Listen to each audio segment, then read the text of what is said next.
अस्सलामुअलैकुम, welcome to my YouTube channel the best nurse. Dear students, आज की इस वीडियो में हम मोस्ट इम्पॉर्टेंट इमरजेंसी ड्रग्स के बारे में जानेंगे। एज अ नर्सिंग स्टूडेंट, जब आप किसी भी हॉस्पिटल क्लिनिकल साइट पे प्रैक्टिस कर रहे होते हैं तो ये आपके लिए बहुत ज़रूरी है कि आपको इमरजेंसी में इमरजेंसी ड्रग्स का पता होना चाहिए और ये भी पता होना चाहिए इसका यूज़ क्या है, इसको बनाते कैसे हैं, इसकी कंसंट्रेशन क्या है।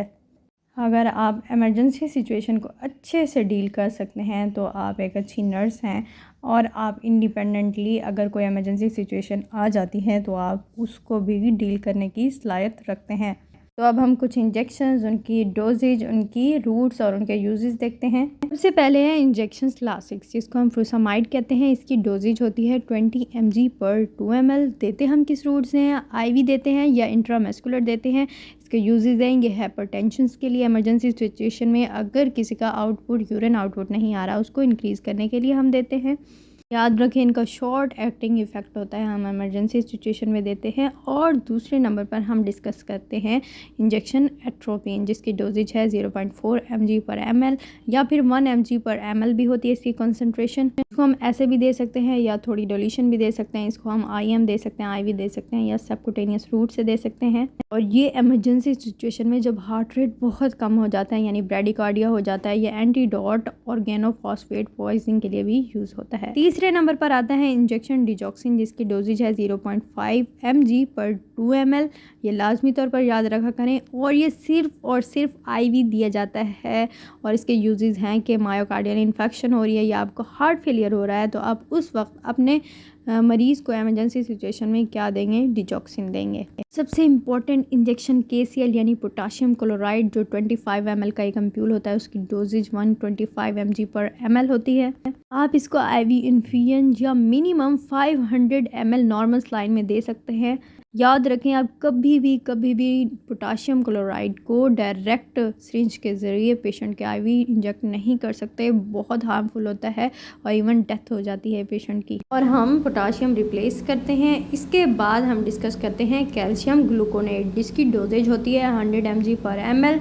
हम IM भी दे सकते हैं, IV भी दे सकते हैं। अगर हमें हाइपोकैल्सीमिया है या मैग्नीशियम टॉक्सिसिटी है देन हम कैल्शियम ग्लूकोनेट देते हैं, IM रूट से या फिर IV रूट से हम दे सकते हैं। उसके बाद आता है मोस्ट इम्पॉर्टेंट इंजेक्शन, यानी इंजेक्शन एविल। जब भी आपको कोई एलर्जिक रिएक्शन होता है, कोई मेडिसिन का रिएक्शन होता है, तो सबसे पहले जो आप इंजेक्शन लगाते हैं वो एविल होता है, जिसकी डोजेज है 22.75 mg पर ml।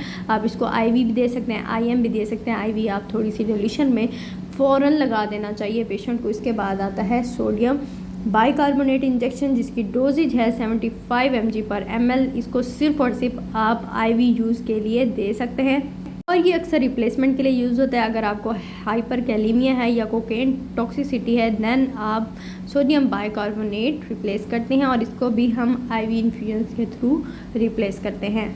As a nursing student आपको पता होने चाहिए जो मैं इंजेक्शन बना रही हूँ इसमें अगर मैं कितनी ड्यूरेशन डालूँगी, कितनी कंसंट्रेशन हो जाएगी, तो ये आपको लाजमी तौर पर पता होनी चाहिए। इसके बाद एविल के साथ जो इंजेक्शन अक्सर एलर्जिक रिएक्शन के लिए यूज़ होता है वो है सोलोकार्टिक यानी हाइड्रोकॉर्टिसोन, जिसकी डोजेज होती है 100 mg भी होती है, 250 mg भी होती है। इसको IV भी दे सकते हैं और इंट्रामस्कुलर रूट के ज़रिए भी दे सकते हैं। हमारी फर्स्ट ट्रीटमेंट होती है एलर्जिक रिएक्शन के लिए, वो इंजेक्शन ऑफ सोलोकार्टिव यूज़ करते हैं। इसके बाद होते हैं इंजेक्शन वेलियम, जिसको डियाज़ेपाम कहते हैं। ये मोस्ट इंपॉर्टेंट है सीजर्स के लिए। इसकी डोजेज होती है 100 mg पर 2 ml और इसका रूट है IV या IM। इसको भी हम डिल्यूशन में देते हैं, डायरेक्ट नहीं लगाते।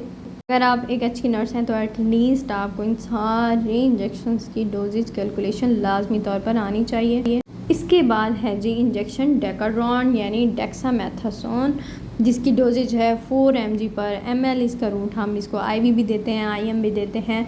और इसके अलावा इसका यूजेज ये हैं कि ये COPD या अस्थमा के लिए मोस्ट इम्पॉर्टेंट है कि हम डेकाड्रॉन इंजेक्शन देते हैं।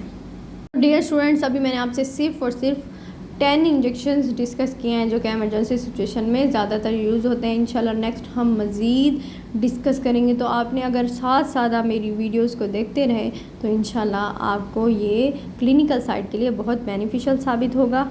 मैं बहुत जल्द इनको बनाते कैसे हैं वो भी आपसे सारा तरीका डिस्कस करूँगी। डियर स्टूडेंट्स, मैं उम्मीद करती हूँ कि ये वीडियो आपको अच्छी लगी होगी। अगर अच्छी लगी है तो लाइक ज़रूर कर दें और मेरा चैनल सब्सक्राइब कर दें। आप मुझे इंस्टाग्राम और FB पे भी फॉलो कर सकते हैं और मेरी वेबसाइट thebestnurses.com पर जाकर नर्सिंग से मुतल्लिक हर इन्फॉर्मेशन ईज़िली जान सकते हैं। Thank you so much. अल्लाह हाफिज़।